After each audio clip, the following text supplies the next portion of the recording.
राजस्थान के कप्तान संजू सैमसन आउट थे या नॉट आउट थे?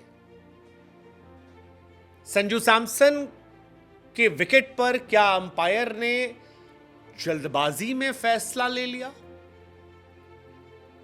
क्या वो अंपायर जो 5 मिनट तक वाइड बॉल चेक करते हैं, नो बॉल चेक करते हैं, एलबीडब्ल्यू चेक करते हैं, उन्होंने राजस्थान रॉयल्स वर्सेस डीसी के क्रूशियल मैच के क्रूशियल स्टेज में हड़बड़ाहट में या एक नजर में फैसला ले लिया? वेल, ये सवाल इसलिए उठ रहे हैं क्योंकि 16वां ओवर चल रहा था। 15.3 ओवर हो चुके थे। 162 रन पर 3 विकेट गवाकर राजस्थान रॉयल्स खेल रही थी। दुबे जी और संजू ये दोनों बल्लेबाजी कर रहे थे। संजू 45 बॉलों पर 86 रन बना चुके थे, ताबड़तोड़ पारी खेल रहे थे। संजू ने एक लॉफ्टेड शॉट मारा, शॉट गया बाउंड्री लाइन के पार। साई होप ने जैसे तैसे मैनेज करके कैच पकड़ा। अब इस कैच को लेकर संजू के फैंस का दावा है कि ये कैच नहीं, ये 6 था, और अगर ये 6 होता तो संजू सैमसन के 46 बॉलों पर 92 रन हो जाते। 8 चौके 6 छक्के उनके पास जो थे वो 7 छक्कों में तब्दील हो जाते और संजू यहां से आसानी से मैच फिनिश कर जाते। लेकिन अब यह सवाल उठ रहा है कि संजू को अंपायर ने हड़बड़ाहट में आउट देकर इस मैच का रुख पलटवा दिया, क्योंकि संजू के आउट होते ही 162 पर जो 3 था वो 194 फॉर 8 हो गया। ये मैच राजस्थान रॉयल्स हार गई और इसी के बाद सोशल मीडिया पर उस फोटो को जूम कर करके विवाद चल रहा है। कईयों का मानना है कि ये क्लियर छक्का था, कईयों का मानना है कि आउट नहीं था, जबरदस्ती आउट दे दिया गया, जो अंपायर की हड़बड़ाहट है।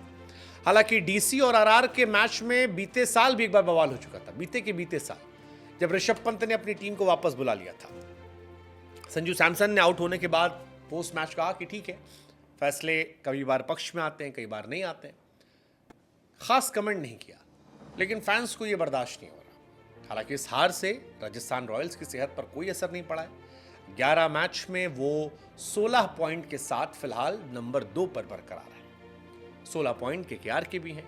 लेकिन फैंस का कहना, यार जब थर्ड अंपायर के पास फैसिलिटी है और वो 4-5 मिनट तक एलबीडब्ल्यू वाइड चेक करते रहते हैं, तो फिर यहां पर उनको इतनी जल्दबाजी करने की क्या जरूरत थी? 2 मिनट देख लेते तमीज से कि पैर छुआ था, नहीं छुआ था, छुआ था तो क्लियर होता, नहीं छुआ था तो क्लियर था, डाउटफुल होता तो फिर एक बहस होती कि फैसला किसके फेवर में जाएगा, बेनिफिट ऑफ डाउट बैट्समैन को जाएगा, बॉलर को जाएगा। अब क्योंकि दिल्ली में मैच था, लिहाजा दिल्ली में अंपायर जो थे उन पर आरआर के फैन आरोप लगा रहे हैं कि अंपायर जो है यार वो दिल्ली के पक्ष में दे दिया। हालांकि इसका कोई लॉजिक सीधे तौर पर तो नहीं है कि दिल्ली के मैच है तो वहां होगा, लेकिन फिर भी फैंस की नाराजगी है कि कैच को देखने के लिए थोड़ा और समय देना चाहिए था। जब आपके पास जूम फैसिलिटी है तो यूज करनी चाहिए थी। संजू और संगकारा इस फैसले को लेकर थोड़े नाराज भी थे, खफा भी थे, रिएक्ट भी कर रहे थे। उधर से डीसी के जो कोच साहब थे, डीसी के जो ओनर थे, वो भी चिल्ला रहे थे आउट है, आउट है, आउट है, बच्चों की तरह। कईयों को लगा। बाद में भी जब 18वां 19वां ओवर चल रहा था तो इस फैसले को बार बार दिखाया गया। संजू ने 45 बॉल पर 86 रन बनाए थे, 6 छक्के मारे थे, 8 चौके मारे थे। इस मैच में उनके आउट होने के बाद सारा मामला पलट गया, राजस्थान ये मैच हार गई। संजू इस मैच में कमाल की बल्लेबाजी करते हैं, इससे उनकी टीम इंडिया के पहले 11 में खेलने के रास्ते और ज्यादा साफ हो गए। लेकिन सवाल फिर वही है कि वो आउट थे या नॉट आउट थे।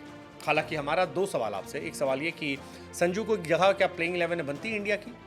क्या ऋषभ पंत के ऊपर प्रायोरिटी मिलनी चाहिए? क्योंकि इंडिया के या वर्ल्ड के आईपीएल के जितने भी प्लेयर हैं जिन्होंने 80+ स्कोर आईपीएल में बनाए हैं नॉन ओपनर, उसमें 8 बार संजू सैमसन है, डिविलियर्स 9 बार है, रैना 7 बार है, रैना का रिकॉर्ड तोड़ा है। तो दोनों सवाल, क्या 11 में जगह बनती है, और दूसरा आउट थे नॉट आउट थे?